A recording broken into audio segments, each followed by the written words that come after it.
Copper sulphate भी कर लिए थे, राइट?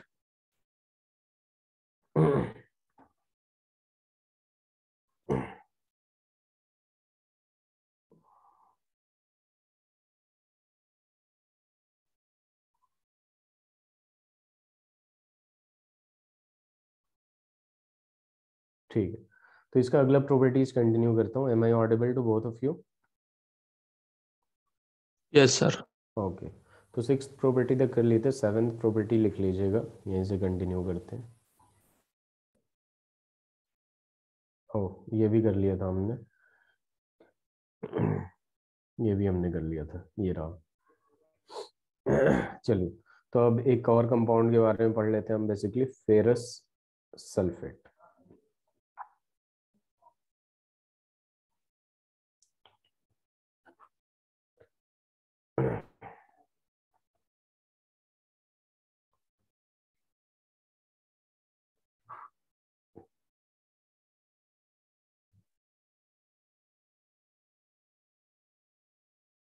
सिल्वर नाइट्रेट वगैरह का जैसे जैसे किए थे वैसे ही इसमें भी करेंगे, फेरस सल्फेट, जिसको हम लोग कहते हैं ग्रीन विट्रियोल। क्या कहते हैं? Green vitriol. जैसे ब्लू विट्रियोल था CuSO4.5H2, वैसे ये ग्रीन विट्रियोल होता है, और इसका जो फॉर्मूला होता है बेसिकली आपका, वो हो जाता है FeSO4 डॉट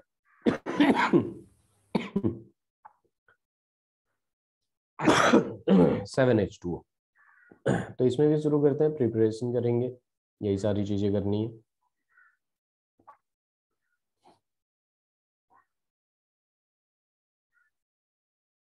तो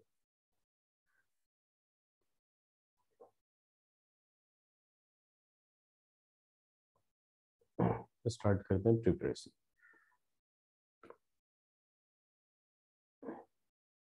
तो सबसे पहला तरीका देखिए, ये कैसे बनेगा। इट इज प्रिपेयर्ड बाई, बस डी ब्लॉक खत्म ही होने वाला है, इसके बाद एफ ब्लॉक में बहुत ही कम है।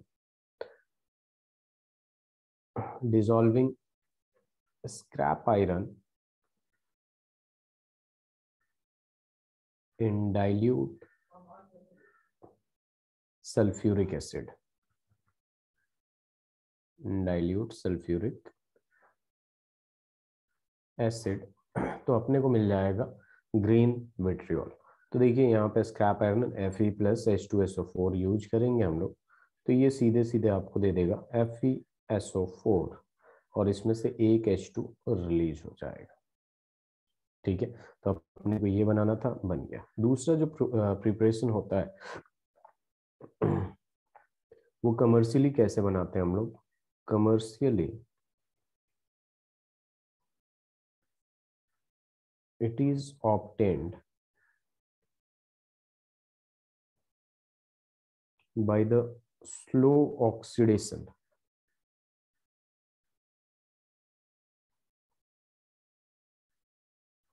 it is obtained by the slow oxidation of iron pyrites, और होता है iron pyrites in the presence of air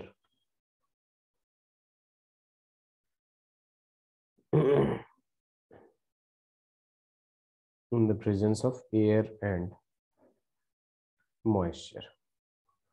ठीक है, तो ये आ जाएगा आपके पास 2FeS2 और प्लस में 7O2, और इसमें क्या हो जाएगा, मॉइस्चर बोले तो H2O के प्रेजेंस में ये सीधे सीधे दे देगा आपका 2FeSO4, और साथ में दे देगा आपका 2H2SO4। तो अपने को क्या बनना था, FeSO4, तो बन गया आपका FeSO4। इसके बाद इसका प्रॉपर्टीज देख लेंगे, उसके बाद इनर ट्रांजिशन शुरू कर देंगे। लेंथेनॉइड सीरीज एक्टिनॉइड, उसके बाद चैप्टर खत्म।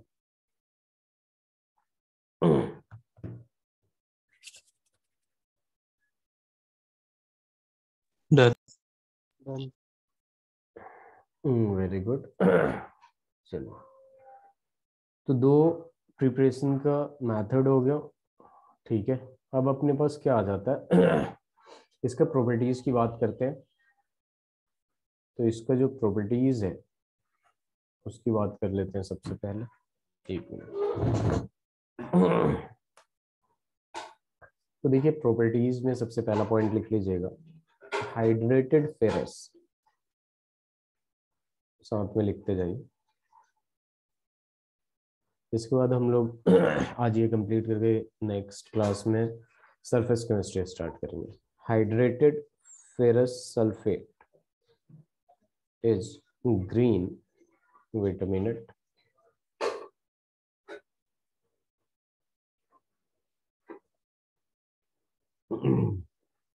is green crystalline compound, but due to oxidation,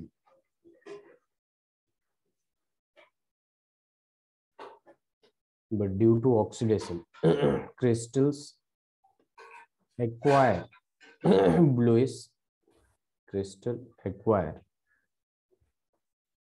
bluish yellow color.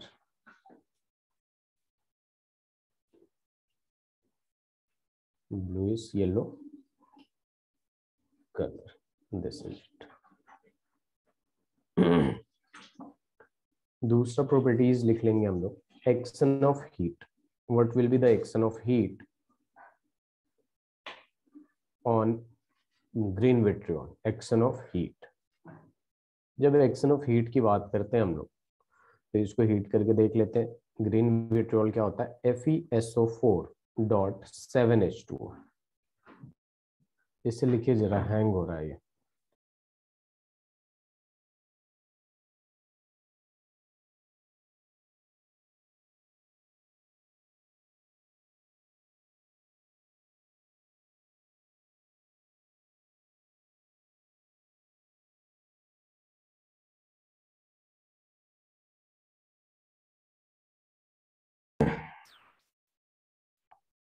तो देखिए यहाँ पे FeSO4.7H2O को अगर हीट करते हैं हम लोग 300 डिग्री सेंटीग्रेड पे, तो इसमें से एक H2O निकल जाता है, ठीक है। H2O बेसिकली माइनस हो जाएगा सारे के सारे, तो यहाँ क्या बनेगा? FeSO4 बन जाएगा, अनहाइड्राइड बन जाएगा, ठीक है।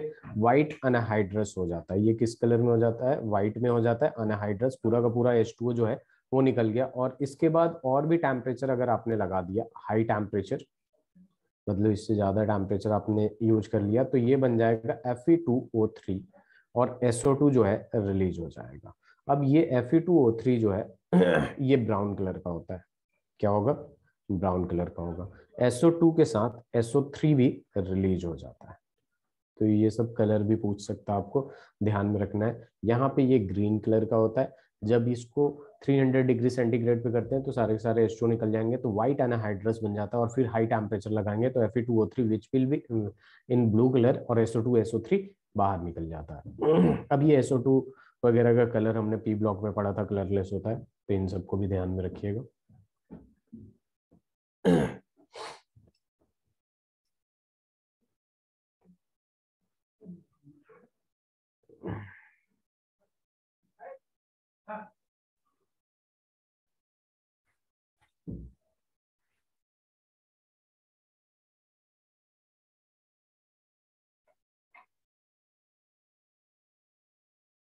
Done, sir.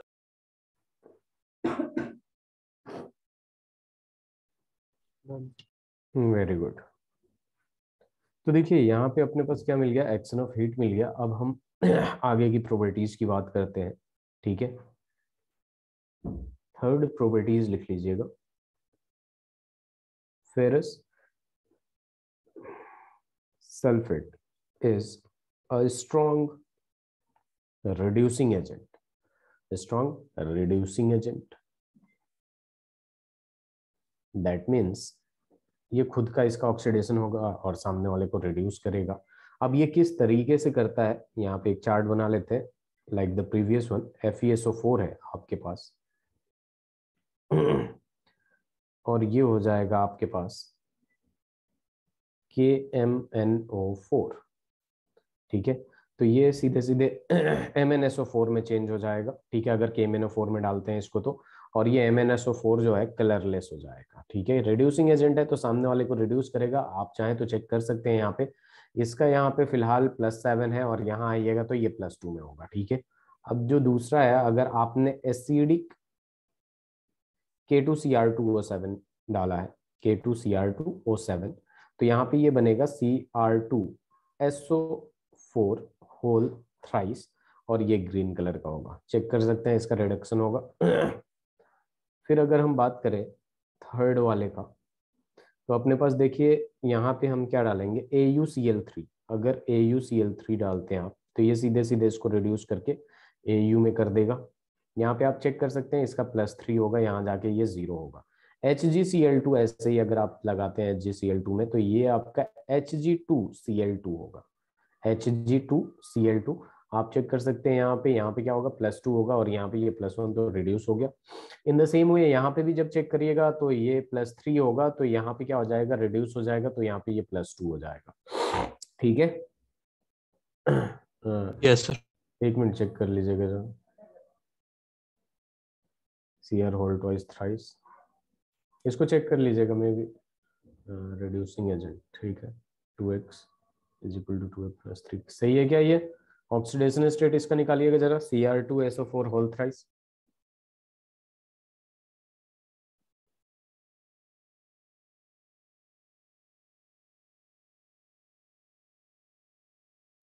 नहीं ये थोड़ा सा गड़बड़ हो गया, रुक जाइएगा, मुझे क्यों ये सही सा नहीं लग रहा। इसको चेक कर लीजिएगा एक बार आप लोग भी।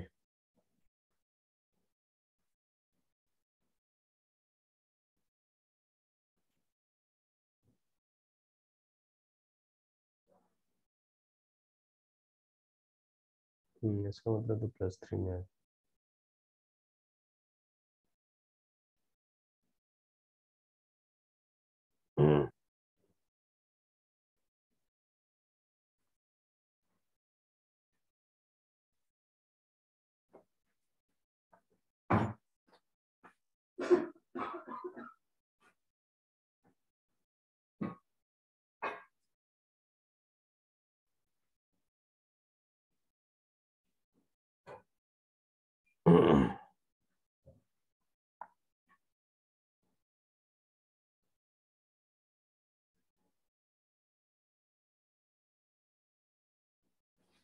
अच्छा अच्छा, ठीक है ठीक है, ये +6 होगा ना, मैंने +3 लिख रहा था। यहाँ पे ऑक्सीडेशन स्टेट कितना आएगा इसका, क्रोमियम का ऑक्सीडेशन स्टेट बताइए जरा। +6 आएगा ना और यहाँ +3 हो जाएगा, ठीक है, रिड्यूस कर दिया। लिख लिया आप लोगों ने? यस। साथ साथ में ऑक्सीडेशन स्टेट निकाल के चेक करते हुए रहा करिए। अब देखिए अपने पास नेक्स्ट आ जाता है, जो प्रॉपर्टीज नेक्स्ट होता है 5th, ठीक है। तो यहाँ पे आ जाएगा अ कोल्ड सॉल्यूशन, बेसिकली एक रिएक्शन है, a cold solution of ferrous sulfate absorbs nitric oxide forming dark brown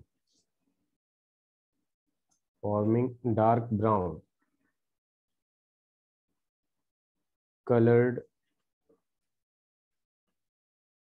addition compound, dark brown coloured addition compound, ठीक है। तो यहाँ पे देखिए FeSO4 को अगर हम नाइट्रिक ऑक्साइड से रिएक्ट कराते हैं तो यहाँ पे ये इस तरीके से बनाता है FeSO4.NO एडिशन कंपाउंड, ठीक है।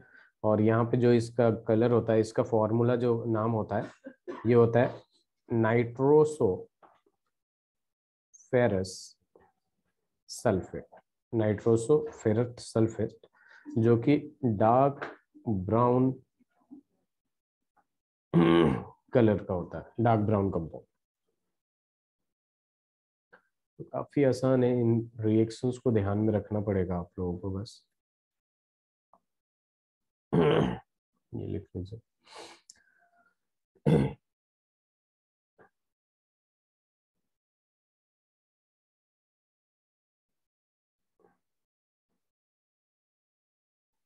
फिर एक कॉम्प्लेक्स Done. कंपाउंड बनाएंगे।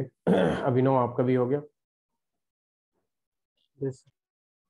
चलिए, अब यहाँ पे 6th प्रॉपर्टीज आ जाता है जो कि एक कॉम्प्लेक्स कंपाउंड बनाता है। अब किस तरीके से बनाता है ये देख लेते हैं। With excess of potassium cyanide, with excess of potassium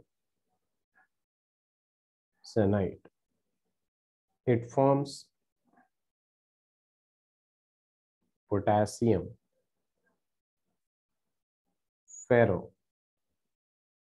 cyanide, potassium ferrocyanide, यानी ये हो जाएगा K4Fe CN होल 6। और यहाँ पे अपने पास आ जाएगा FeSO4 plus 6KCN will give K4FeCN whole 6 और प्लस में आ जाएगा K2SO4। और हमने कोऑर्डिनेशन कंपाउंड पढ़ लिया है तो आपको पता है कि इसका नोमेनक्लेचर क्या होगा। पोटेशियम से हेक्सासियानो फेरेट, फेरेट होगा, हाँ फेरेट होगा, और उसके बाद उसका ऑक्सीडेशन स्टेट। सिंपल। तो यहाँ पे आपका डी ब्लॉक का खत्म होता है। उसके बाद एफ ब्लॉक स्टार्ट करेंगे, इसके प्रॉपर्टीज लिखेंगे, फिर लैंथेनॉइड्स क्या होता है, उसमें वेरिएशन कैसे होता है, consequences of lanthanoid, contraction, properties of lanthanoid, बहुत सारे पॉइंट्स हैं जिन्हें लिखना है हमें। कलर, फिर मैग्नेटिक प्रॉपर्टीज, उसके बाद आ जाएगा केमिकल प्रॉपर्टीज। लैंथेनॉइड बेसिकली किसको ऑक्सीडाइज करता है, रिड्यूस करता है, केमिकल रिएक्टिविटी। उसके बाद यूजेस, फिर एक्टिनॉइड्स और एक्टिनाइड्स, और चैप्टर हो जाएगा खत्म।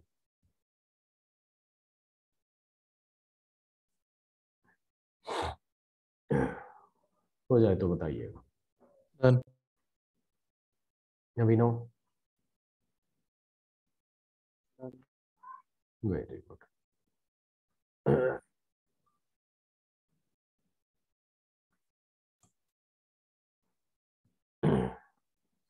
तो बात करते हैं बेसिकली हम लोग एफ ब्लॉक की, ठीक है, जिसको हम लोग इनर ट्रांजिशन एलिमेंट भी कहते हैं। क्या कहते हैं? Inner transition element. इसका जो दूसरा नाम है आपका वो क्या है?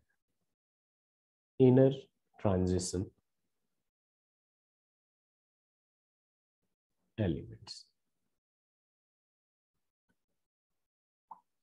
तो चलिए स्टार्ट करते हैं इनर ट्रांजिशन एलिमेंट्स की, ठीक है, जिसे हम एफ ब्लॉक कहते हैं, जो कि आगे भी लिखा हुआ है, मैंने इधर भी लिख दिया। तो चलिए प्रॉपर्टीज स्टार्ट करते हैं, ये क्या होता है, कैसे होता है, ठीक है।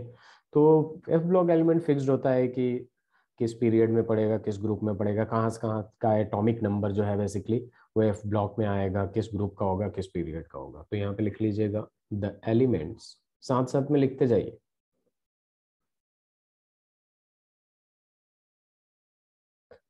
in which filling of electrons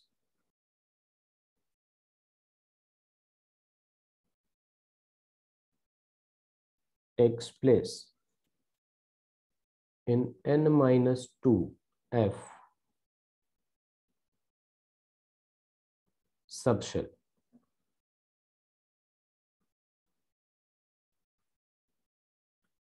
which belongs to anti-penultimate, which belongs to anti-penultimate, that means third to the outermost, third to the outermost shell, anti-penultimate energy shell, एक होता है पिनल्टीमेट, एंटी पिनल्टीमेट होता है, ठीक है, अल्टीमेट, पिनल्टीमेट एंड एंटी पिनल्टीमेट। तो third most जो last होता है, थर्ड लास्ट, ठीक है, उसे कहते हैं हम एंटी पिनल्टीमेट सेल। तो बेसिकली यहाँ पे क्या बोल रहे हैं, n-2 एफ सेल में इलेक्ट्रॉन्स जैसे हम फिल करना शुरू करते हैं तो वो एफ ब्लॉक का एलिमेंट्स हो जाता है। नेक्स्ट, आपको पता है कि जब 5s आता है, ठीक है, 5s आ गया, 6s आ गया, तब जाके आपका ये डी तो आ जाता है आपका 4s के पहले, 4s के जस्ट बाद। वैसे ही ये थर्ड मोस्ट n-2 रहता है। अगर 6 है वो s में, तो f वाला जो होगा मिनिमम 4f वाला यूज होगा। फिर यहाँ लिख लीजिएगा,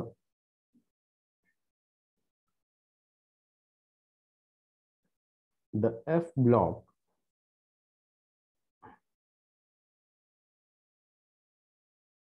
consist of two two series elements, two series elements known as lanthanoid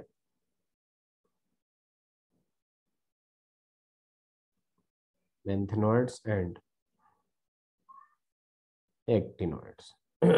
ठीक है, लैंथेनॉइड और एक्टिनॉइड कहते हैं। नेक्स्ट एक और पॉइंट लिख सकते हैं, द जनरल इलेक्ट्रॉनिक कॉन्फ़िगरेशन, जो कि क्लास 11th में ही पढ़ रखा होगा आप लोगों ने। General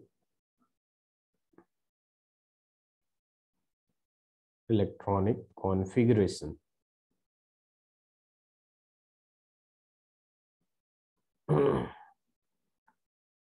of F block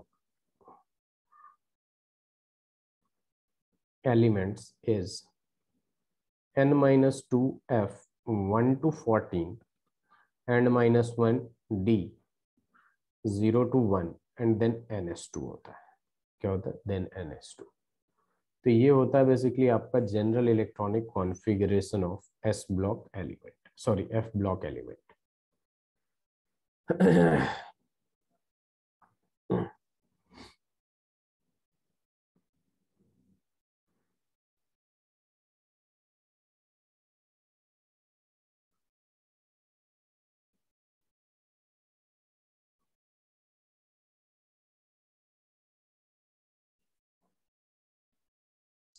Done. हो गया अभी नो। ये 0 to 10 करिएगा, 0 to 10, n-2 f 1 to 14 n-1 d 0 to 10 and ns2। ठीक है।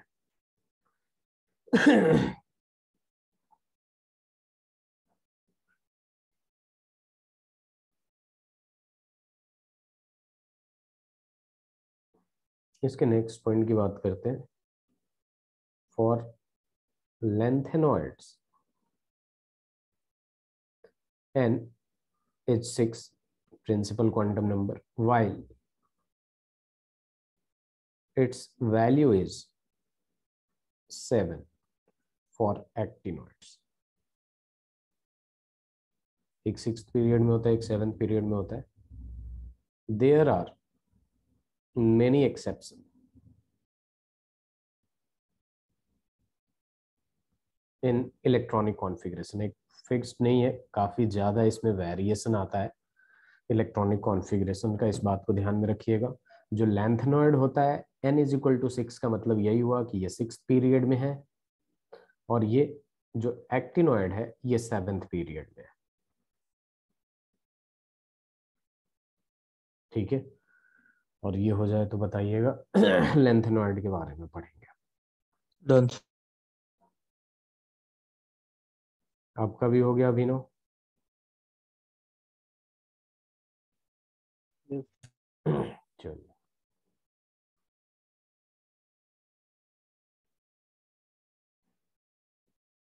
तो देखिए यहाँ पे बात करते हैं हम lanthanoids.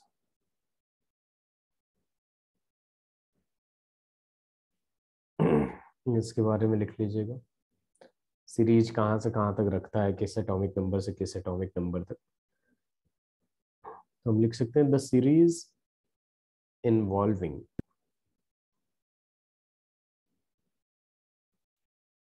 the filling of electron 4f orbital basically यहाँ पे 4f ऑर्बिटल फिल होना शुरू करता है 4f orbitals following lanthanum which has atomic number equals to 57 to lutetium which has atomic number z equals to 71, ये lanthanide होते हैं, ठीक है, is called as lanthanoid series, is called as lanthanoid series. फिर यहाँ बात करते हैं, there are 114 elements, अभी तो बहुत ज्यादा है elements in the series starting, wait a minute, ये 114 elements एक सीरीज में कैसे हो जाएंगे? 14 elements in the series starting with cerium that is z equals to 58 to lutetium that is z equals to 71. Count करके देखिएगा 14 आ रहा है क्या? काउंट कर सकते हैं?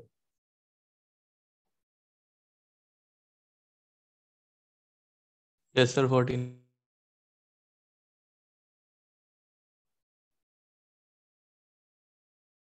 ओके, और नेक्स्ट पॉइंट लिख लीजिएगा general, wait a minute,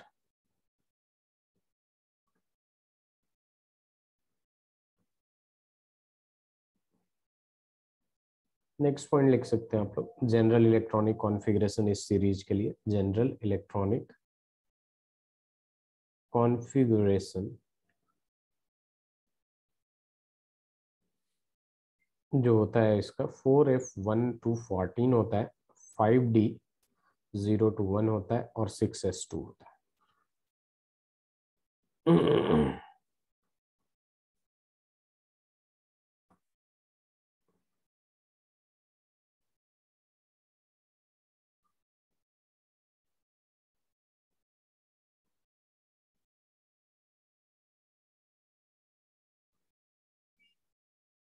sir वो 0 to 10 होगा. नीचे फिर से लिख दिया, अभी कर लीजिए.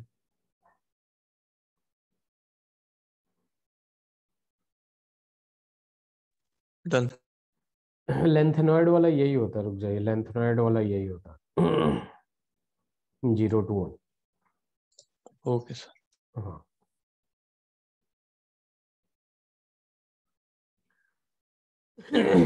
दोनों में ही यही काफी ज्यादा वेरिएशन आता है, ठीक है.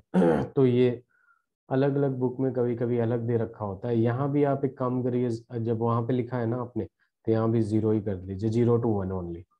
ये जो इसमें काफी ज्यादा एक्सेप्शन आता है तो 0 to 1 ही रखिए दोनों में ही, यहाँ लास्ट वाले में भी सही कर लीजिए बेटर है. और क्वेश्चन भी आएगा तो 0 to 1 ही करना है, ये नहीं कि सोचना है गलत है या फिर कुछ भी, यही है, वेरिएशन काफी ज्यादा आता है, ये वाला सही है, ठीक है. अब हम शुरू करेंगे इसके प्रॉपर्टीज, फिजिकल प्रॉपर्टीज वगैरह.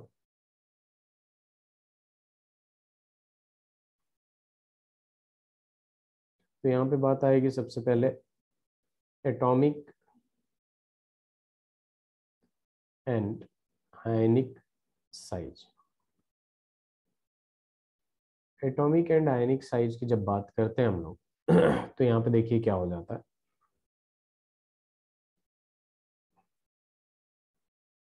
लिखते जाइएगा, with increase in atomic number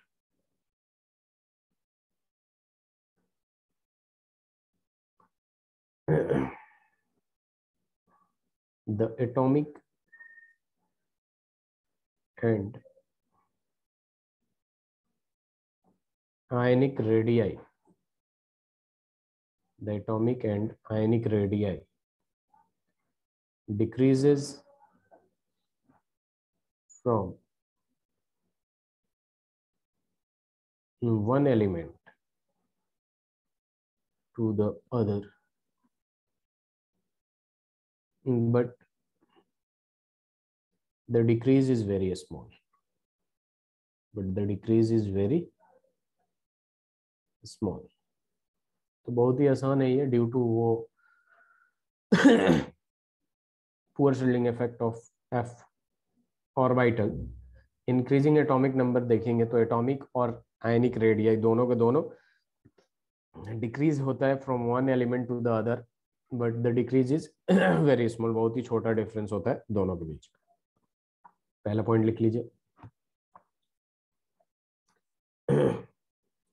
दूसरा लिख लीजिएगा इसमें,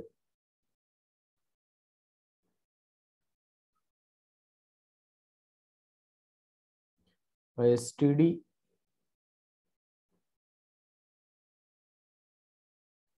decrease in the size of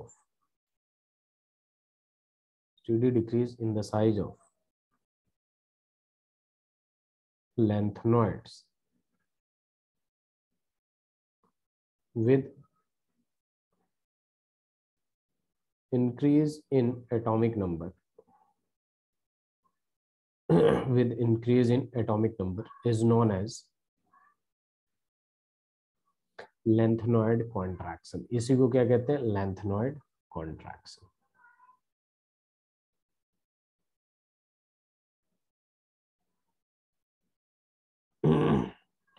काफी ज्यादा डिस्टर्ब नेट है। अभी नो के डिस्कनेक्ट हो जा रहे हैं बार बार।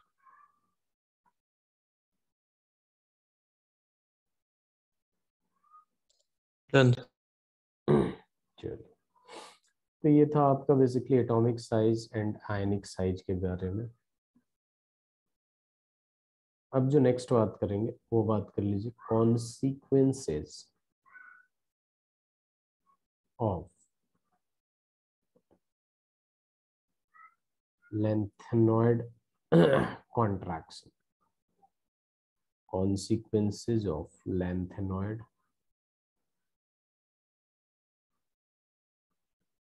contraction।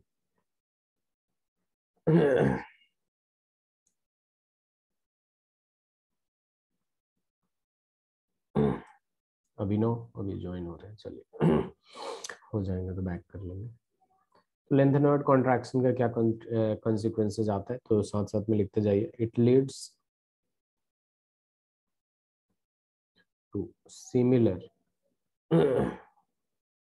physical and chemical properties,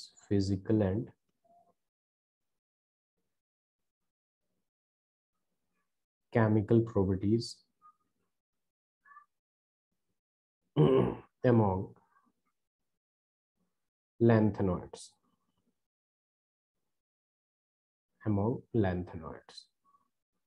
उसके बाद आ जाएगा जिरकोनियम एंड हैफनियम, जो कि पहले भी बताया था मैं, have similar properties due to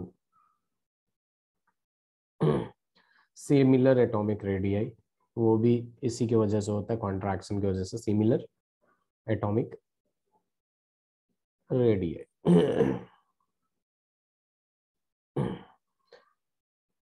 फिर एक सी पॉइंट लिख लीजिएगा, केमिकल सेपरेशन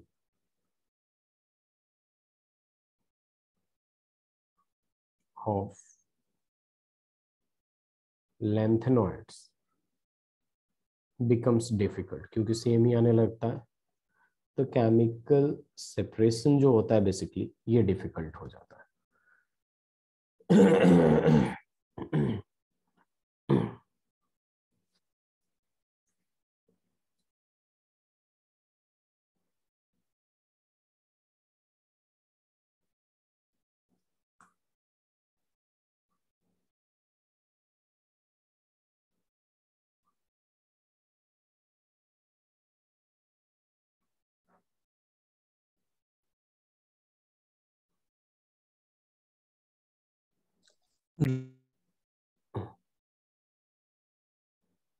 हो गया?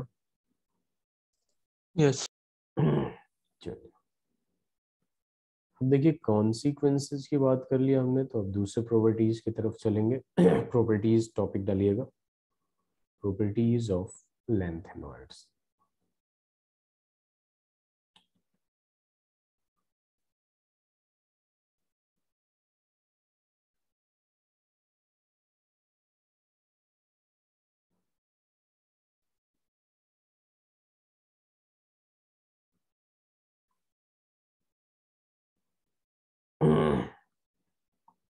प्रॉपर्टीज ऑफ लेंथेनॉइड्स की बात करते हैं तो यहाँ पे क्या आ जाएगा, mainly give +3 oxidation state, but some elements show +2 +4 oxidation state। यहाँ पे नेक्स्ट पॉइंट लिख लीजिएगा, silvery white soft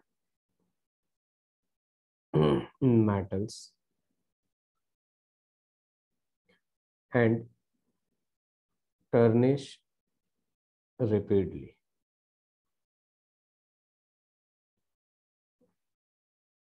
third point लिख लेंगे हम लोग, hardness increases, hardness increases as atomic number increases, as atomic number increases। इसमें आता है एक आपका समैरियम, एसएम से रिप्रेजेंट किया जाता है। स्टील हार्ड, इतना हार्ड होता है स्टील की तरह, स्टील हार्ड।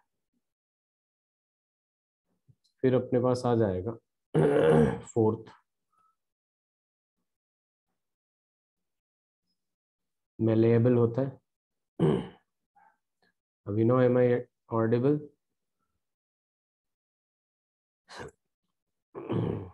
मेलेबल होता है, डक्टाइल होता है, हाई मेल्टिंग पॉइंट होता है क्योंकि मेटल है, गुड कंडक्टर होता है। ये सारी चीजें तो पता ही है आपको, ये तो ऐसे लिखवा दे रहा हूं मैं, कंडक्टर ऑफ इलेक्ट्रिसिटी। अभिनव?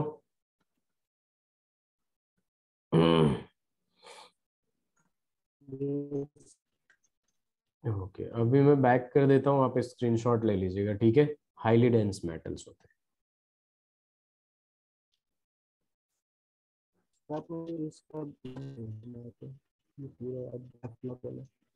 अच्छा अच्छा, एक्चुअल में वो आपकी आवाज़ लैग कर रही है, तो आप चैट बॉक्स में लिख दीजिए please.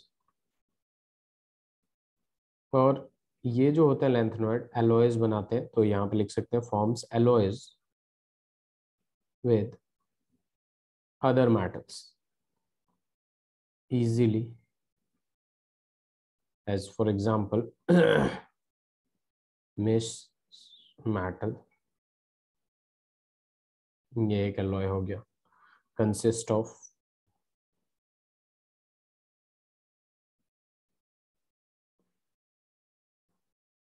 lanthanoid metal almost equals to 95% and iron almost equals to 5%। and और भी होता है almost, and traces of sulfur, carbon, calcium and aluminum and aluminum।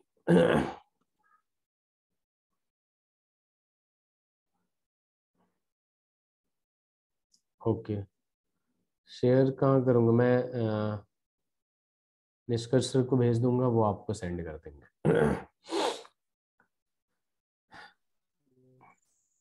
जो अवेलेबल नोट्स हैं मैं दोनों लोगों के साथ शेयर कर दूंगा।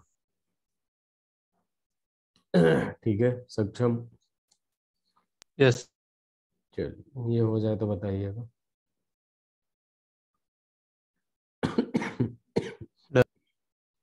डन। आपका भी हो गया अभिनव?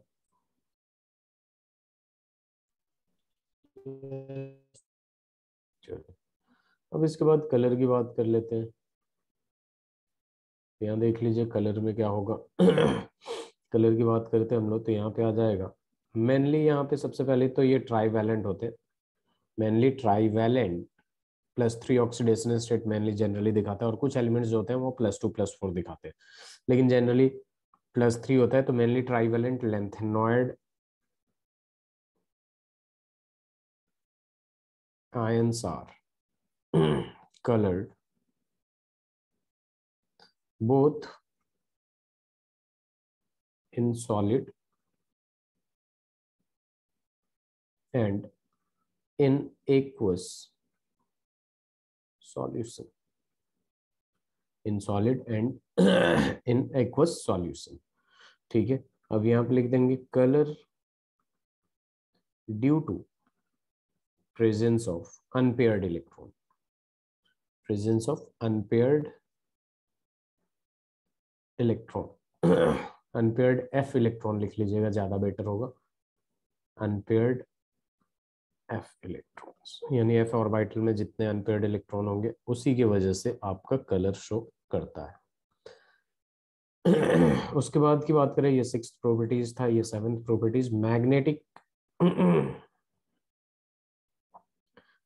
प्रॉपर्टीज का।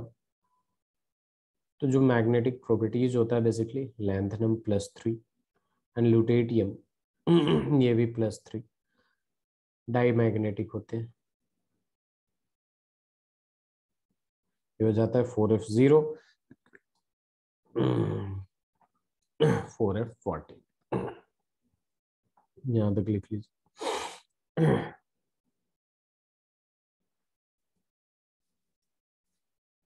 कुछ लैंथेनॉइड्स होते हैं जो अनपेयर्ड होता है तो वो पैरामैग्नेटिक होते हैं। ठीक है, तो यहाँ पे लिख सकते हैं अदर ट्राईवैलेंट लैंथेनॉइड्स जो होंगे आपके वो क्या होंगे, paramagnetic due to presence of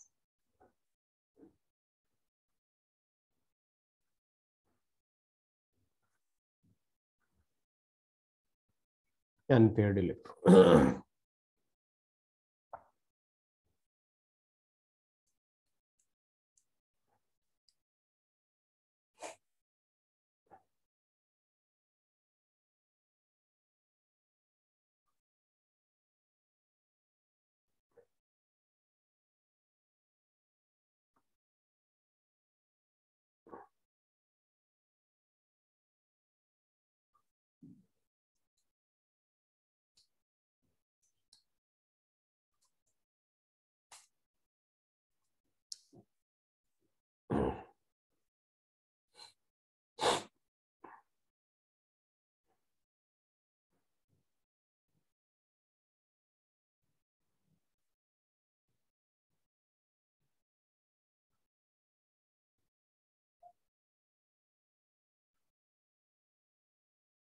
Done.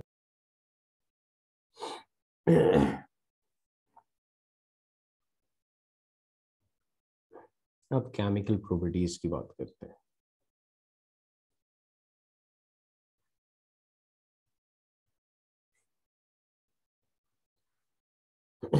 तो केमिकल प्रॉपर्टीज में लिख लीजिएगा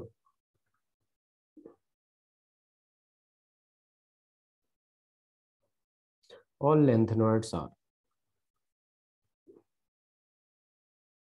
highly electropositive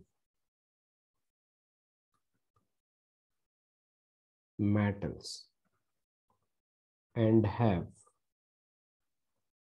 similar and have almost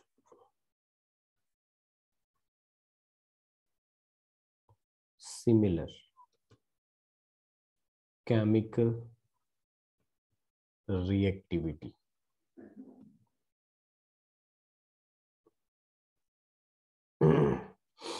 as for example lanthanoid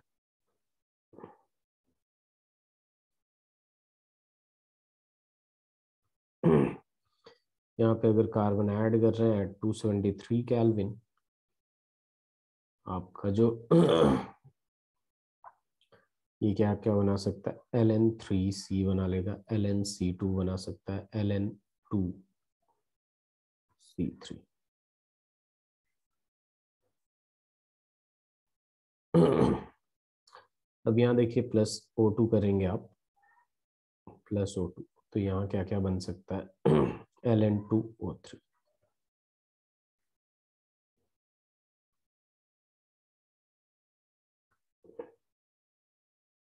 plus sulphur करेंगे तो Ln2S3,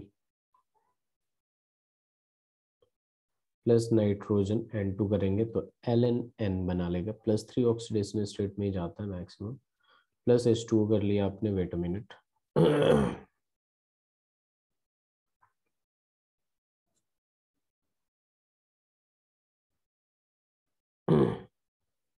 प्लस H2O कर दिया आपने, तो ये क्या बना रहेगा LnOH होल थ्राइस, और प्लस H2 निकल जाएगा।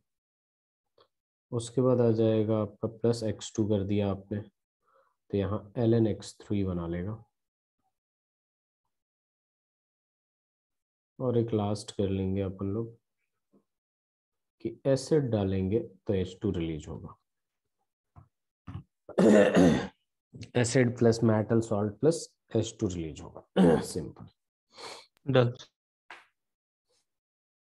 आपका भी हो गया अभिनव? ओके, अब इसके कुछ यूजेस लिख लेते हैं लैंथेनॉइड्स की, फिर एक्टिनॉइड में चल लेंगे।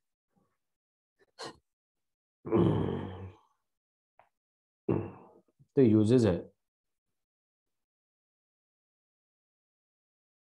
lanthanide oxides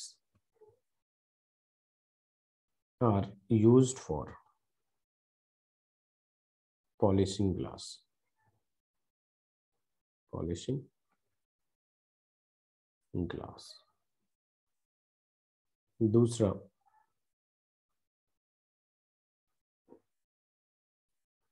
cerium salts are used in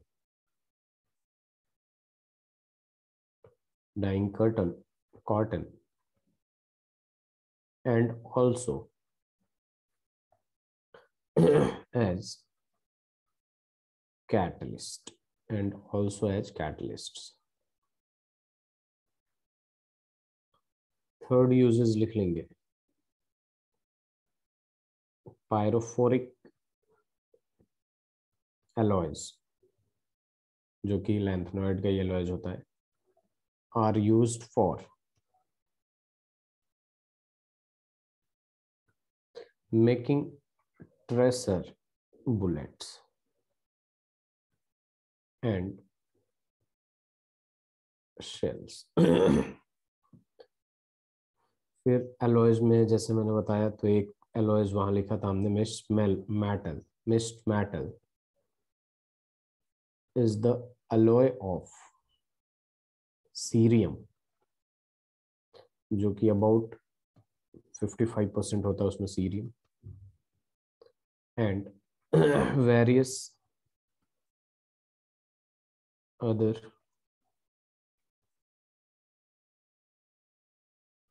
lanthanoid elements, 40 to 43% होते हैं lanthanoid elements. It also contains, transition element रखता है iron, it also contains iron up to 5% and traces of sulfur, carbon, silicon, calcium and aluminium। इन सबके traces है इसके पास। बस बात खत्म होने वाला है, और इसी को बेसिकली पायरोफोरिक मटेरियल कहते हैं। It is a pyrophoric material, जो कि बुलेट्स वगैरह में यूज होता है।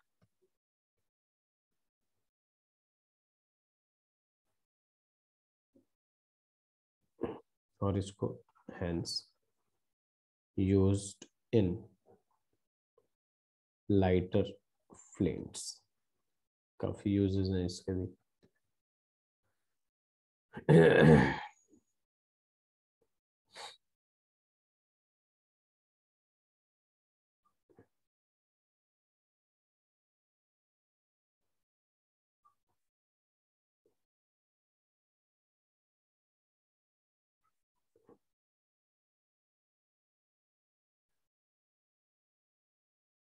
लाइटर फ्लूइड जो लाइटर होता है, स्पार्क देता है, जो स्मॉल एरिया, उसे भी कहते हैं।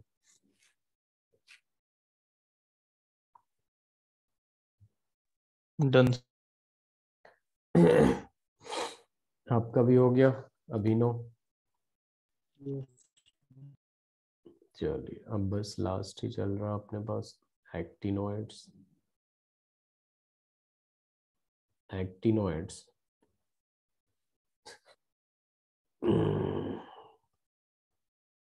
या एक्टिनोइड्स। अब देखिए इसमें क्या होता है।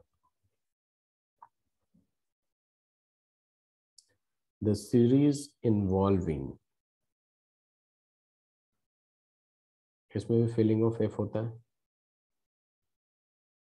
The series involving filling of, पिछले वाले में 4f था, इसमें क्या होगा 5f orbitals from thorium, which means Z equals to 90, to lawrencium, in which Z equals to 103,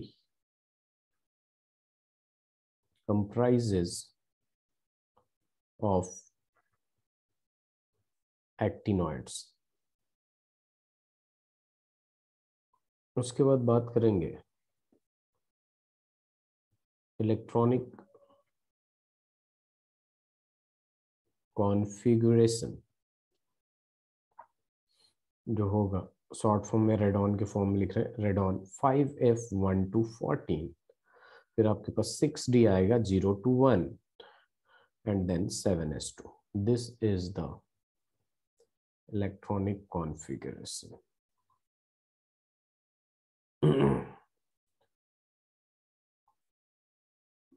यहाँ तक लिख लीजिए, फिर फिजिकल और केमिकल प्रॉपर्टीज करके डिफरेंशिएट कर लेंगे लैंथेनॉइड और एक्टिनॉइड में।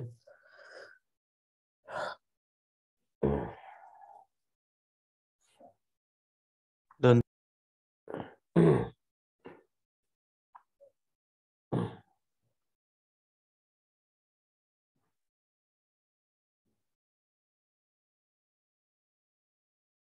ठीक है, तो टॉपिक डाल लीजिएगा फिजिकल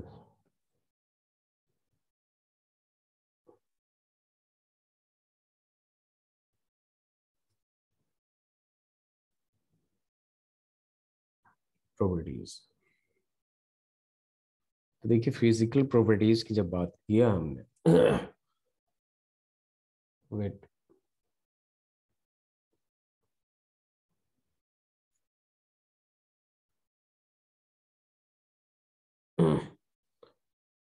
फिजिकल प्रॉपर्टीज की बात करते हैं हम लोग सबसे पहले। क्या लिख लीजिएगा, हाईली डेंस मेटल्स होते हैं, highly dense metals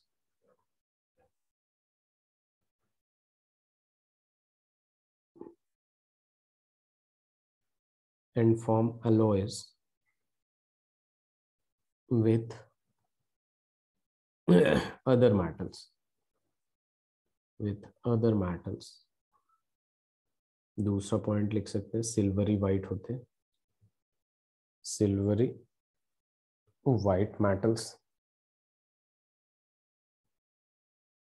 third point लिख लीजिए, हाईली इलेक्ट्रोपॉजिटिव।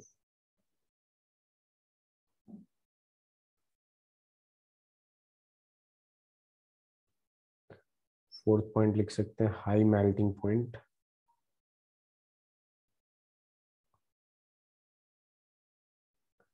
फिफ्थ पॉइंट लिख लीजिए, आयनिक एंड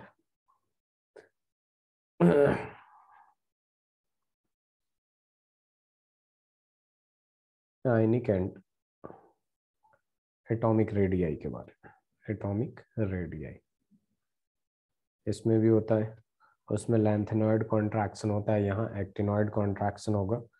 तो यहाँ पे एक पॉइंट लिख लीजिएगा बड़ा सा, the atomic and ionic size decrease with an increase in atomic number, with an increase in atomic number due to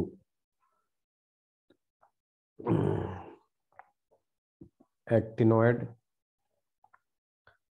contraction, due to actinoid contraction.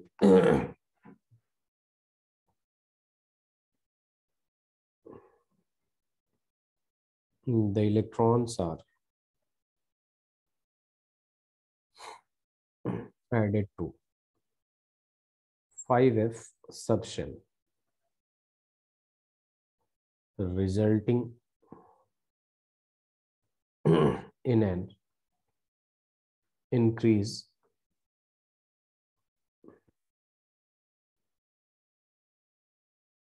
in nuclear charge. चूंकि poor shielding effect होता है तो nuclear charge में increment हो जाता है, causing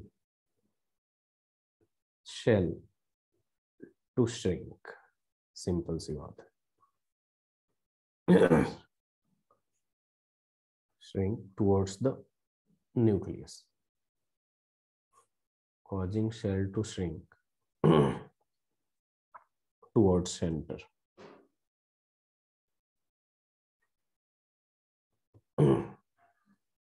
This is known as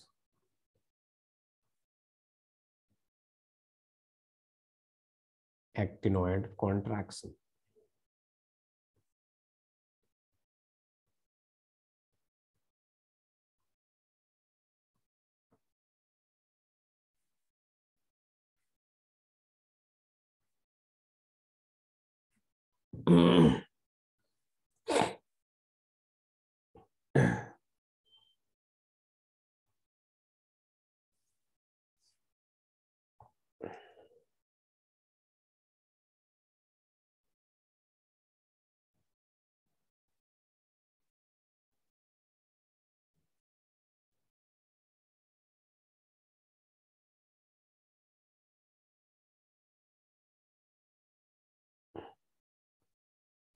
Done. Abhinav.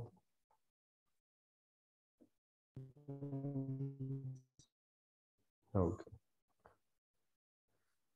Atomic radii के बाद हम बात कर लेंगे सिक्स्थ वाला कलर. तो मेनली ये वाला भी जो होते हैं कलर होते हैं ड्यू टू अनपेयर्ड इलेक्ट्रॉन. तो यहाँ पे लिख सकते हैं mainly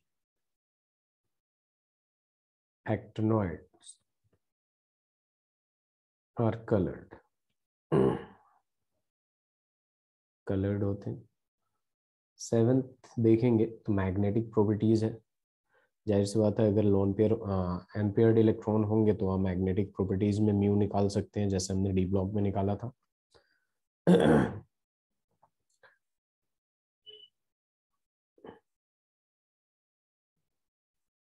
many actinoids are paramagnetic. Para और डाया भी होते हैं, डाया कम होते हैं, लेकिन ज्यादातर क्या होते हैं पैरा होते हैं, क्योंकि अनपेयर्ड इलेक्ट्रॉन होता है और ज्यादा अनपेयर्ड इलेक्ट्रॉन होता है जिसकी वजह से कलर्ड कंपाउंड भी आते हैं. 8 point oxidation state.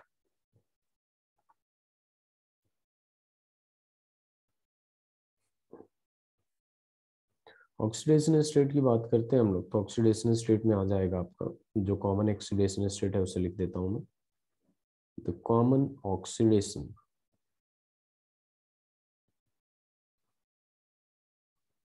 State exhibited is +3. Common oxidation state जो एग्जिबिट करता है वो क्या होता है +3 होता है. They also exhibit oxidation state of +4, +5, +6 and +7. लेकिन कॉमन ऑक्सीडेशन स्टेट क्या शो करता है +3 करता है. ठीक है, इस बात को ध्यान में रखिए. और 9th जो है इसमें लिख लीजिएगा many elements are radioactive भी होते हैं. DF ब्लॉक में क्या होता है एक्टिनॉइड्स में क्या होता है कि बहुत सारे रेडियो एक्टिव एलिमेंट भी होते हैं इसमें. सिंपल. कल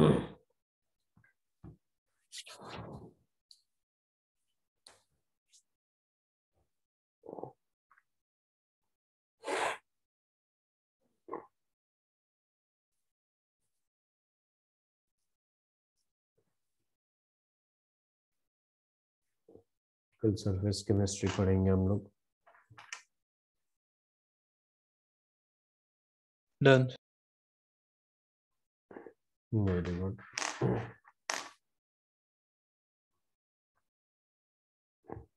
अब देखिए यहाँ पे केमिकल प्रॉपर्टीज की बात करते हैं ना, तो यहाँ पे एक ही पॉइंट लिख लीजिएगा कि जो लैंथेनॉइड्स होते हैं, एक्टिनॉइड्स होते हैं, actinoids are less reactive than lanthanoids. Lanthanoid से कम रिएक्टिव होते हैं। ठीक है,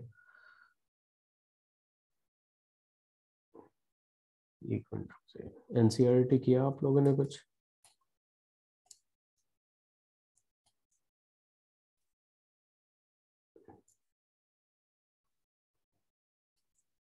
No, sir. नहीं किया आपने? ठीक है, चलिए अब यूजेस देख लेते हैं। एनसीईआरटी कोशिश करिएगा करने की आज, ठीक है। यूजेस देख लेते हैं एक्टिनॉइड्स की। तो यहाँ पे आ जाइए, यूजेस में सबसे पहले थोरियम का ही नाम ले लेते हैं। Thorium is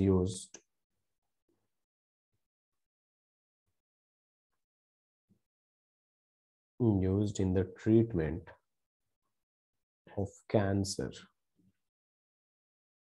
and in incandescent gas mantles. दूसरा लिख लेंगे uranium. Uranium is used in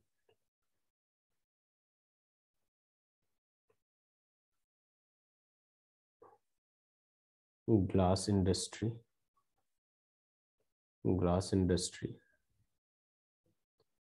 in medicines and glass industry in medicine and as nuclear fuel. Third uses लिख लीजिएगा plutonium. Plutonium is used in atomic reactors and in atomic bomb.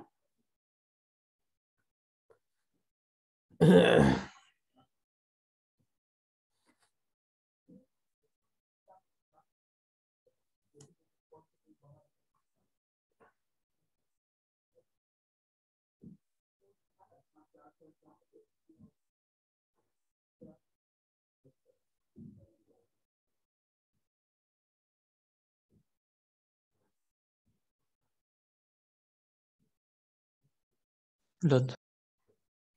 ठीक,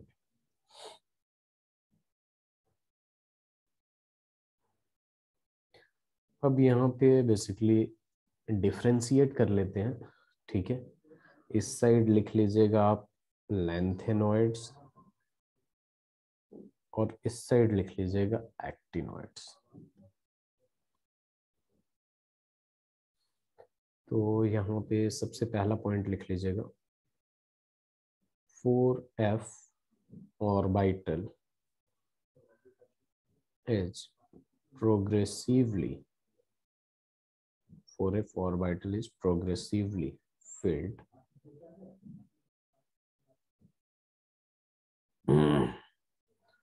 और यहाँ लिख सकते हैं 5f orbital is progressively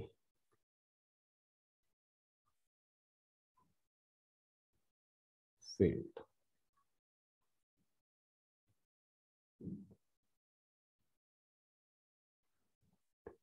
दूसरा लिख लीजिएगा +3 oxidation state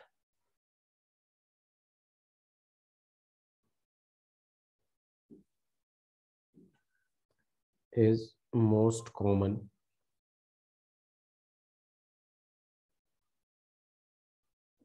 along with +2 and +4, और यहाँ पे जो दूसरा लिखेंगे तो यहाँ भी +3 oxidation state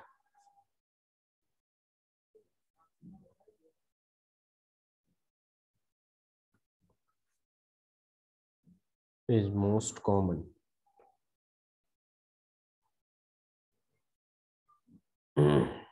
but also exhibit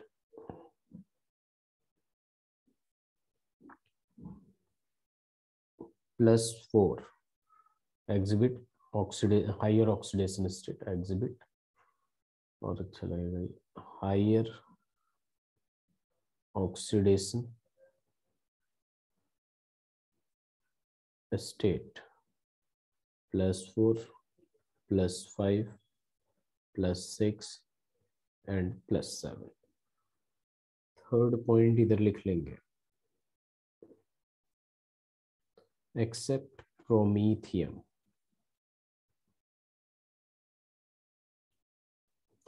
all are non-radioactive, all are non-radioactive, और इसमें लिख सकते हैं almost all are radioactive।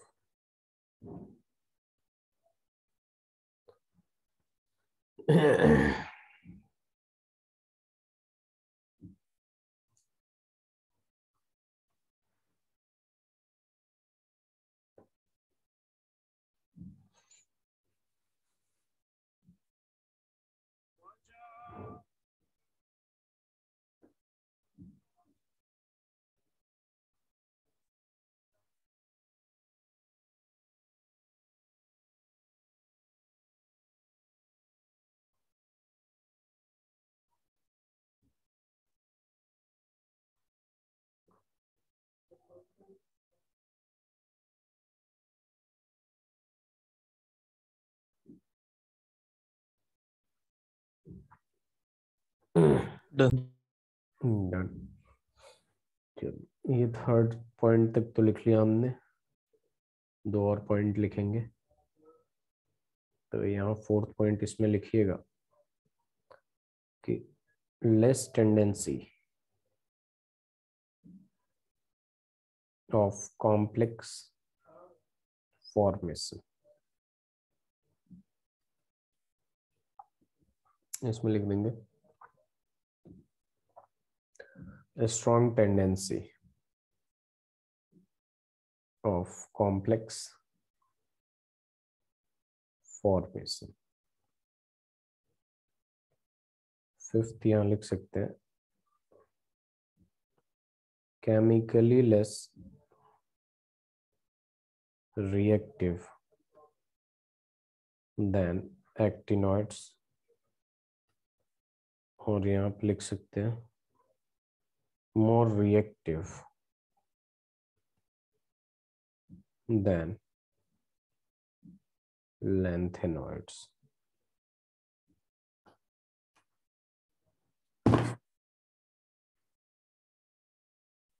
ये 1 मिनट, यहाँ पे मैंने उल्टा लिखवा दिया था आपको। यहाँ एक पॉइंट लिखे थे हम लोग,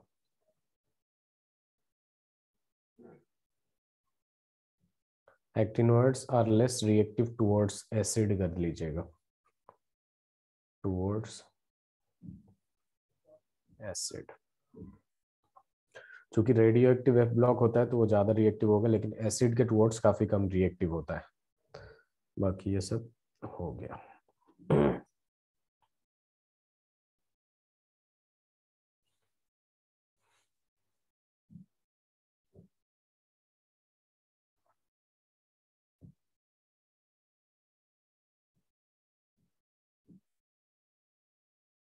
done. Very good.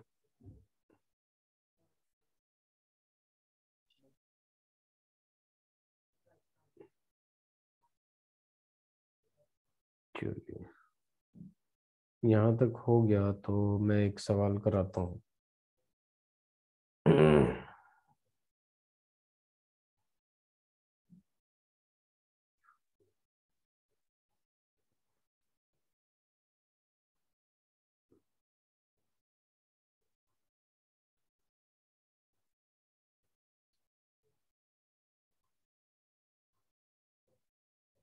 Column 1 column 2 की बात करते हैं। Wait a minute.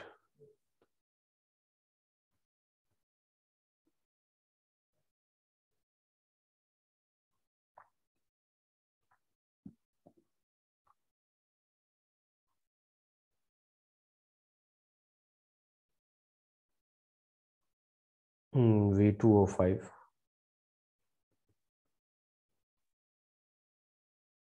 TiCl4 plus AlCH3 whole thrice. Third, PdCl2 fourth, nickel complexes। यहाँ पे आ जाएगा आपके पास ऐसे, the oxidation of ethyne to ethanol। B आ जाएगा आपका polymerization of alkynes। C आ जाएगा आपका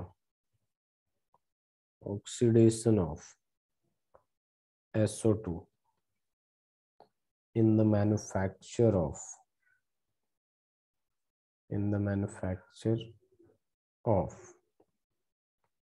H2SO4। और उसके बाद D आ जाएगा polymerization of ethylene।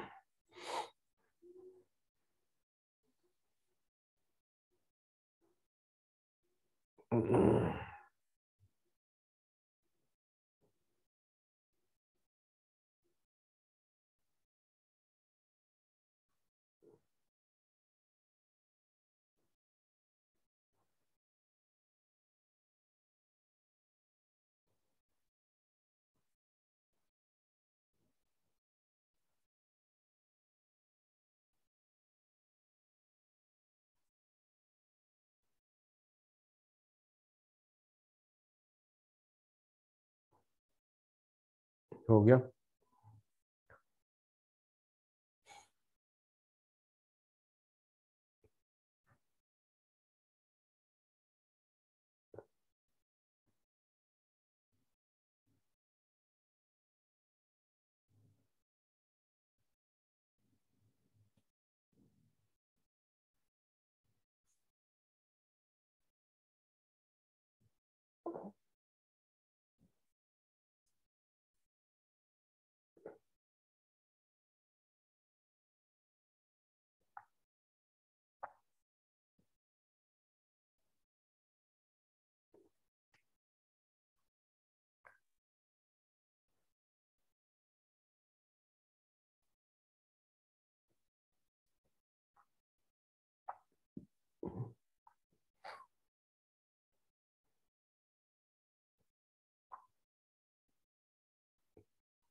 Abhinav second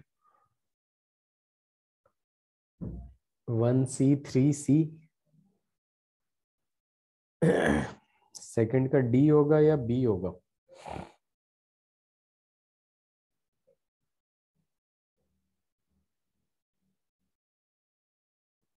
सक्षम?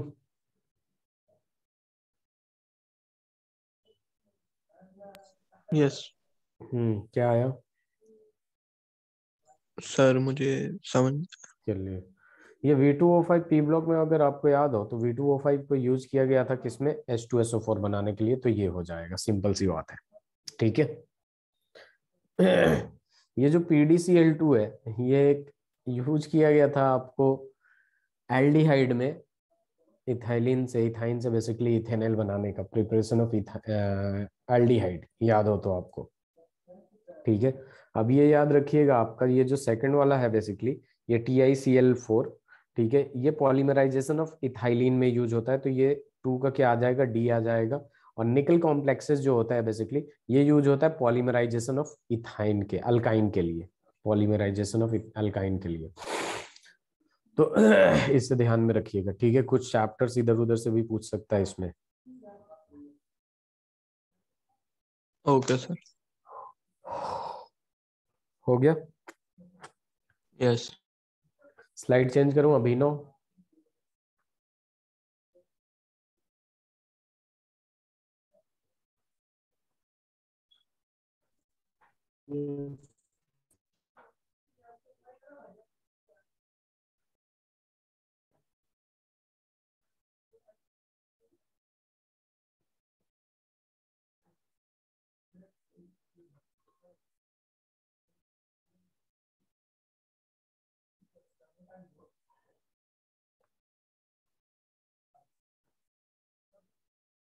एटॉमिक नंबर जिसका नहीं पता होगा बता दीजिएगा।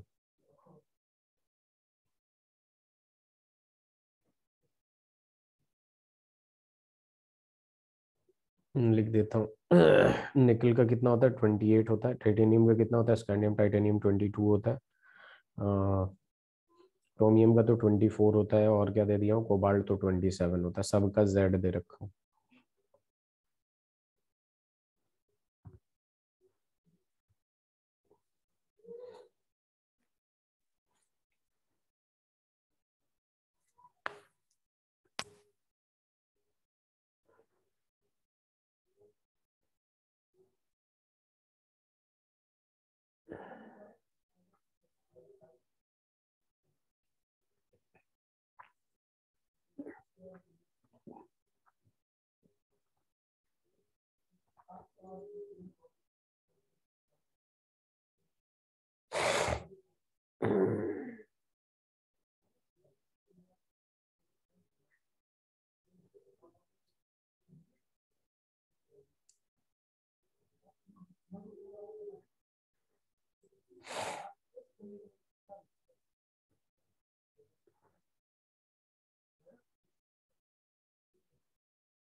बी गलत है।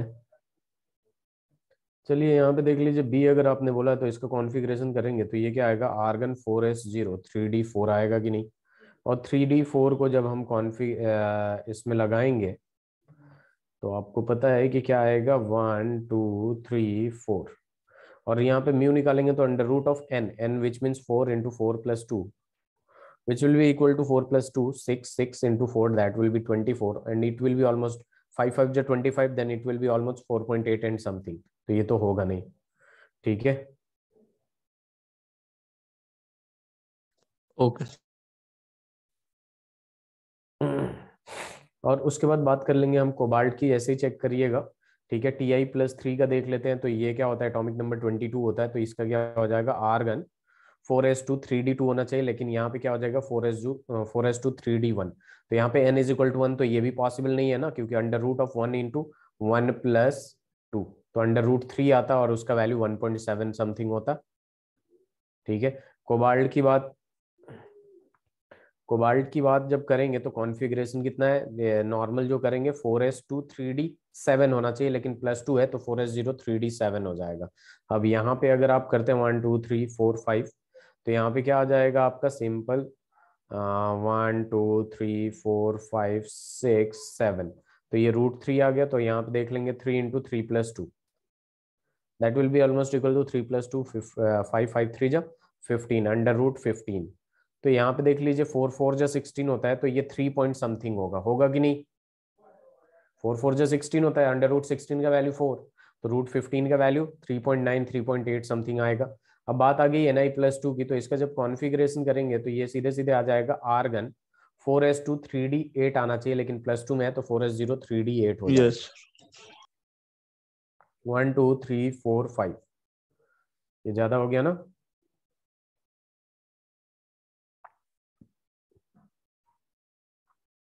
तो ये देखिए 1 2 3 4 5 देन 6 देन 7 देन 8, अब 2 आ गया, तो यहाँ क्या कर देंगे 2 इंटू 2+2, 2 2 जा 4, 4 2 जा 8 आ गया, और 8 3 3 जा 9 होता है, तो ये 2.8 और 2.9 के आसपास आएगा, तो the right answer is D.